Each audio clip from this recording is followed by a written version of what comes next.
What will make your company difficult to sell or finance? And so yes, as a continuation of the video earlier this week where we discussed 3 key principles that will make your business readily sellable or financeable, in today's video we wanted to talk a little bit more about the inverse. What types of things we've seen in businesses that can make it challenging, albeit not impossible, to sell a business or find capital for a business. Again, I'm Arthur Petropoulos, the managing partner here at Hillview Partners. We're a middle market, lower middle market, M&A and capital advisory firm, really helping companies generating typically $1 million to $10 million in pre-tax profit to sell their businesses or to secure capital. And so, digging right into the principles of what would make things difficult, the inverse effectively of some of the things we talked about last week is, let's say principle number 1 that creates challenges in selling a business or securing capital is going to be a sporadic nature of a business. That is, a randomness to it. And you oftentimes see that in the sales process where you say, how do you get sales? And they say, I don't know. The phone rings once in a while and people want stuff. Well, is there a systematic process of reaching out to people, of business development? Is there a systematic process of taking those leads in and kind of walking them through steps or a funnel of sorts towards trying to become a client? And if the answer is no to both of those, then you'd say the business can be sporadic. Now, I do want to keep in mind that word of mouth is a very, very good thing in business, or goodwill, and that we find as businesses evolve, a greater percentage of their overall sales will become word of mouth. And so a really good business, or a really good metric we like to say, is if 25% of a business's revenues come in through relationships or purely word of mouth, then that's wonderful. But it also highlights the fact that there's ample amount of outbound and ideas and business development that's taking place on a proactive basis as well.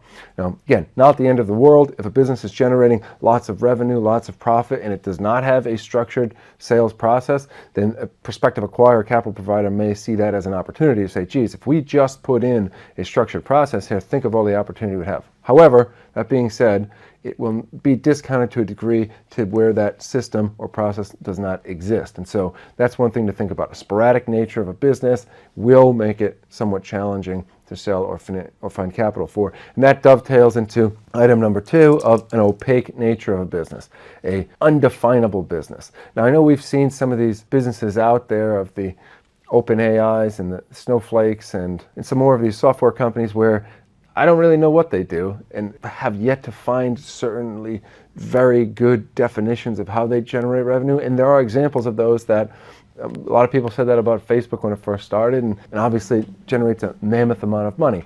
But there's, for every example of a company that has an opaque nature and has done phenomenally well, there's thousands, if not millions more, that have failed because they could not clearly define what they do and who they do it for. Oh, we have this software thing that makes life easier for companies that make stuff.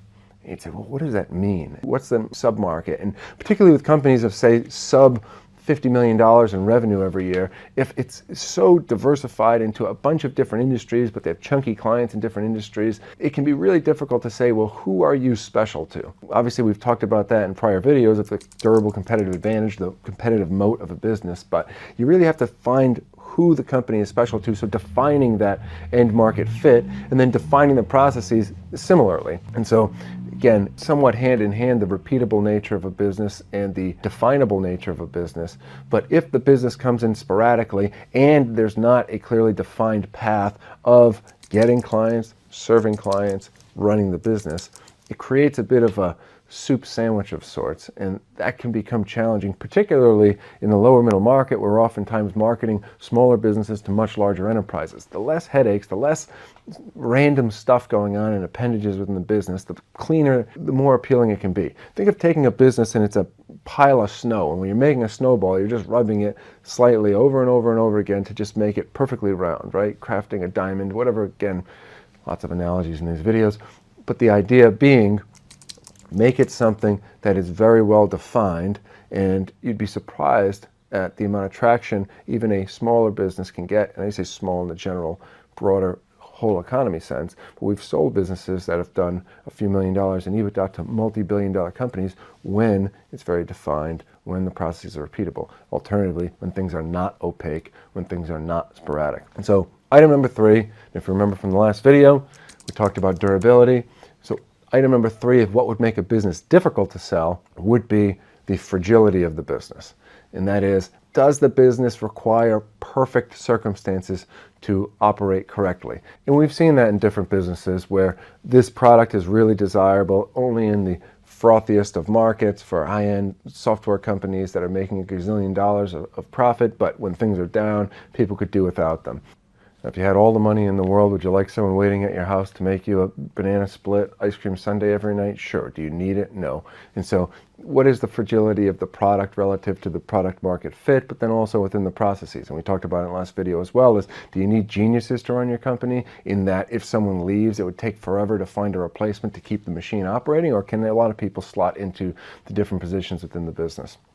But that's a general idea, is the fragility of the company, and the more durable the business can be, the more appealing it will be. Well, let's just recap 3 items that will make it more difficult to sell a business or secure capital. First of these is going to be a sporadic nature of the business. The second is going to be an opaque or difficult to define product, service, or offering, or just general motif of a business. And the third is going to be a fragility of a business. Things that make it operate in the optimal circumstances, but make it much more difficult to create the same level of profit in choppy macroeconomic waters, or if things just get disrupted or rattled within the business, which, big secret, will happen from time to time. So that's the thought for today. Hope the week continues to go well for everyone. Keep pushing forward. God bless. We'll see everyone next time.